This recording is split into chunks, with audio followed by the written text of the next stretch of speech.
नमस्ते बच्चों। DAV Moil public school e learning class में आपका स्वागत है। मैं आपकी नैतिक शिक्षा विषय अध्यापिका अंजलि राघोरते। प्यारे बच्चों, आज हम कक्षा छठवीं की नैतिक शिक्षा पुस्तिका से पाठ 14 जीवनदानी दयानंद का दूसरा भाग पढ़ने जा रहे हैं। आशा करती हूँ कि आज के पाठ का श्रवण आप एकाग्रता से करेंगे। प्यारे बच्चों, भाग दूसरा शुरू करने से पहले आपको याद है ना कि पिछली कक्षा में हमने क्या पढ़ा था? आइए मैं आपको स्मरण करा दूं। पिछली कक्षा में हमने ये पढ़ा था बच्चों कि किस प्रकार गुरु की आज्ञा को पूर्ण करने के लिए स्वामी दयानंद ने अपना जीवन समर्पित कर दिया। मूर्ति पूजा का खंडन कर उन्होंने लोगों को बताया कि ईश्वर किसी मूर्ति या पत्थर में नहीं है, वह कहीं भी बाहर नहीं है, वह तो हमारे रोम रोम में है। आज के भाग में हम जानेंगे कि क्या स्वामी जी के प्रयास से लोगों की अंधी श्रद्धा दूर हुई या नहीं। बढ़ते हैं भाग 2 की ओर। आइए बच्चों, मैं अगले भाग का वाचन करती हूँ, आप श्रवण कीजिएगा। तब से तप कर स्वामी जी फिर से अंधविश्वास के विरुद्ध निकल पड़े। व्याख्यान से बचे समय को वे लोगों को संध्या और गायत्री मंत्र सिखाने में, मनुस्मृति और उपनिषद पढ़ाने में, यज्ञ करने और यज्ञोपवीत देने में खर्च करते थे। अनूप शहर में पंडितों ने पराजय स्वीकार कर मूर्ति पूजा छोड़ दी, कंठियां तोड़ दी, कंठियां गले की मालाएं। स्वामी जी के कुछ विरोधियों ने उन्हें पान में विष दिया, पर इन्होंने योग क्रिया से विष को शरीर से निकाल दिया। स्वामी जी के भक्त मुसलमान तहसीलदार सैयद मोहम्मद ने अपराधी को पकड़कर जेल में डाल दिया और उसे कठोर दंड देने की इच्छा प्रकट की। ऋषि ने उत्तर दिया कि मैं संसार को कैद कराने नहीं, वरन कैद से छुड़ाने आया हूँ। बच्चों, ऋषि के द्वारा कहे गए इस वाक्य को गौर से सुना होगा आपने। उन्हें जिस व्यक्ति ने मारने का प्रयास किया, उसे भी इन्होंने जीवन दान दे दिया। देखा, यह स्वामी जी में उदारवादिता और मानवीय मूल्यों के दर्शन होते हैं। उनके साथ जिसने बुरा किया, वे उसे वैसा ही फल न देकर उसे क्षमा करना चाहते हैं। उनकी इसी क्षमाशील और आदर्शवादी आचरण के कारण पंडितों ने अपनी पराजय स्वीकार कर ली थी और मूर्ति पूजा छोड़ दी थी। यानी कह सकते हैं कि कुछ मात्रा में यहाँ पर महर्षि को सफलता प्राप्त हुई।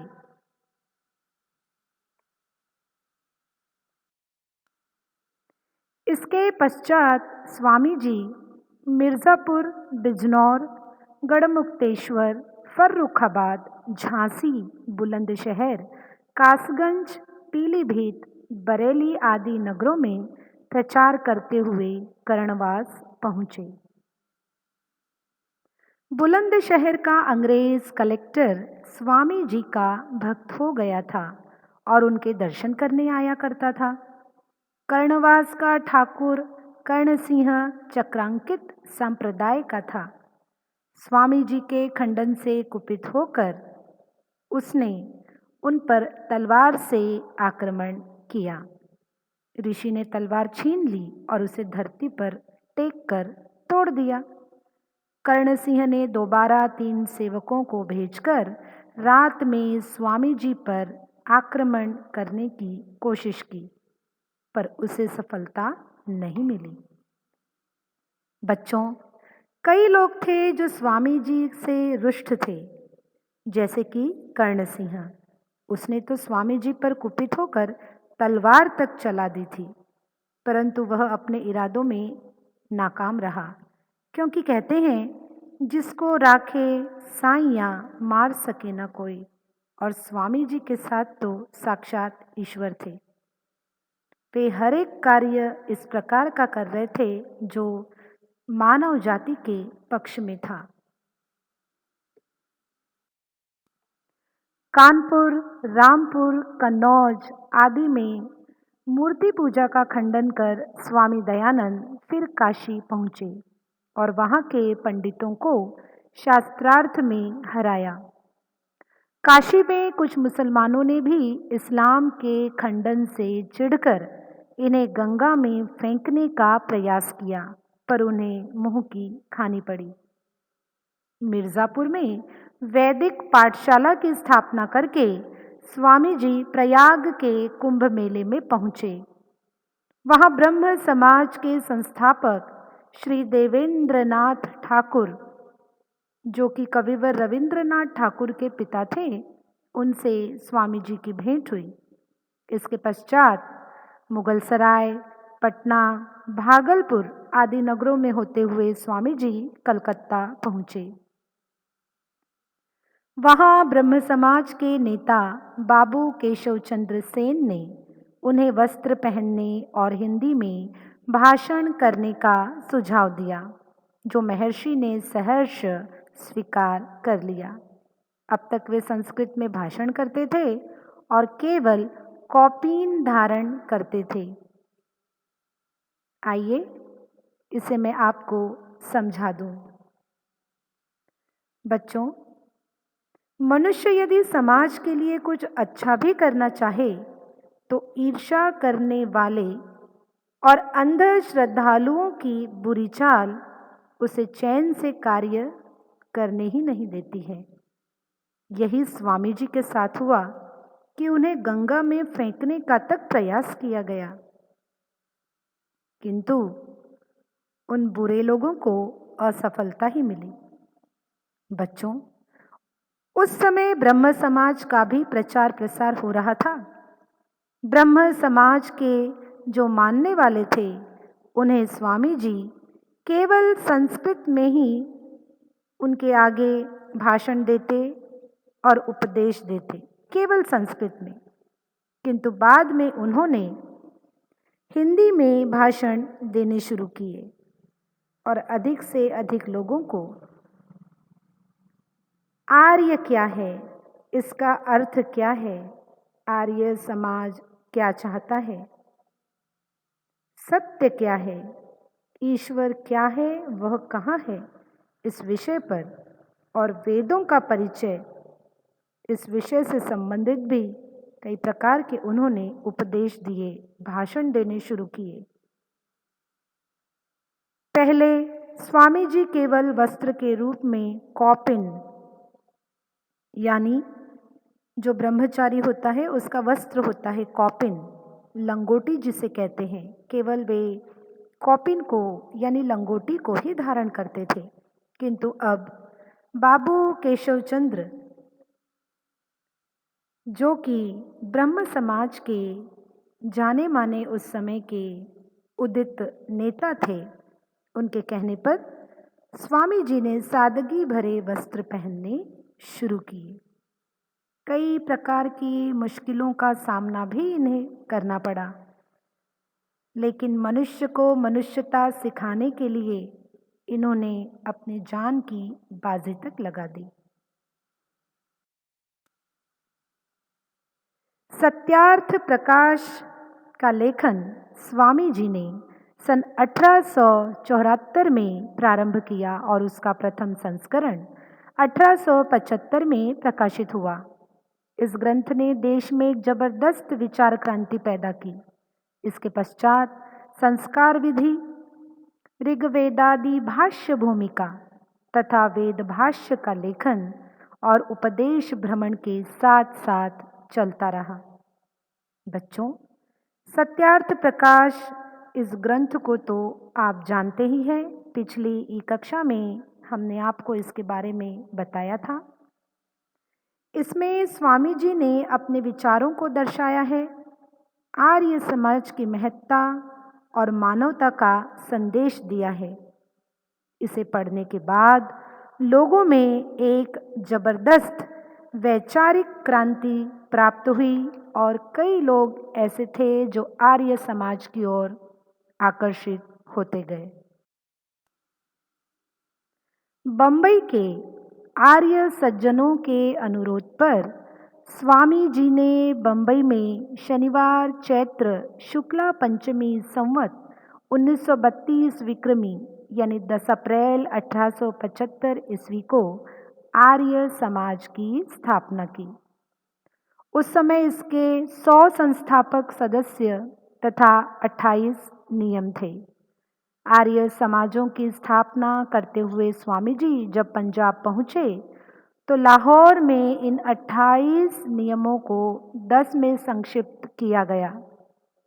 पंजाब के सभी प्रमुख नगरों जैसे कि लुधियाना, जालंधर, अमृतसर, बटाला, गुरुदासपुर और लाहौर आदि में आर्य समाजों की स्थापना की गई।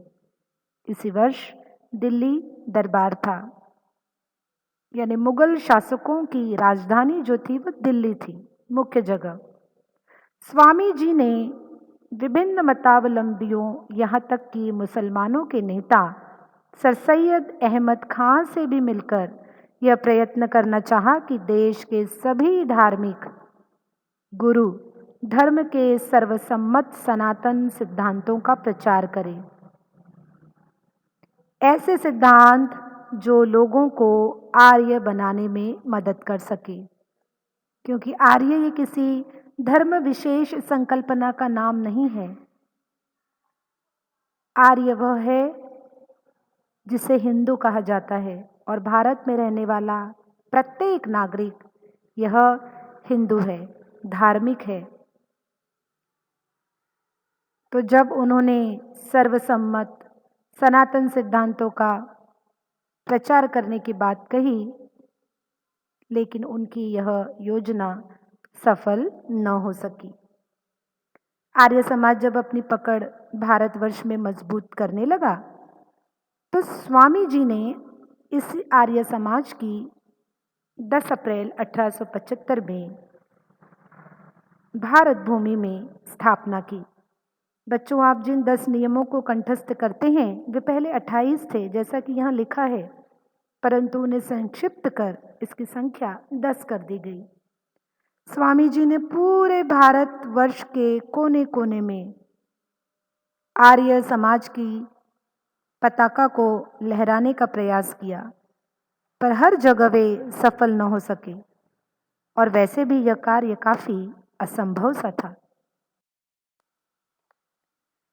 जालंधर में स्वामी जी ब्रह्मचर्य की महिमा पर बोले। वहां सरदार विक्रम सिंह ने उनसे ब्रह्मचर्य की शक्ति का कोई प्रमाण देने की बात कर दी।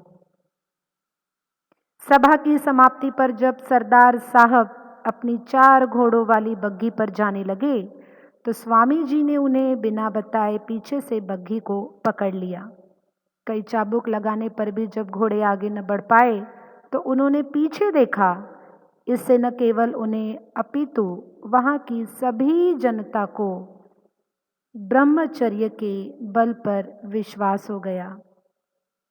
बच्चों, आपके सामने भी यह प्रश्न चिन्ह निर्माण हुआ होगा कि 4 घोड़ों वाली बग्घी को केवल पकड़ने मात्र से स्वामी जी ने कैसे रोका। यही तो थी बच्चों ब्रह्मचर्य की शक्ति। यहाँ पर हमें स्वामी जी ब्रह्म स्वरूपी दिखाई देते हैं, क्योंकि मात्र बग्घी को पीछे से पकड़ने से ही वह रुक गई और आगे न बढ़ पाई।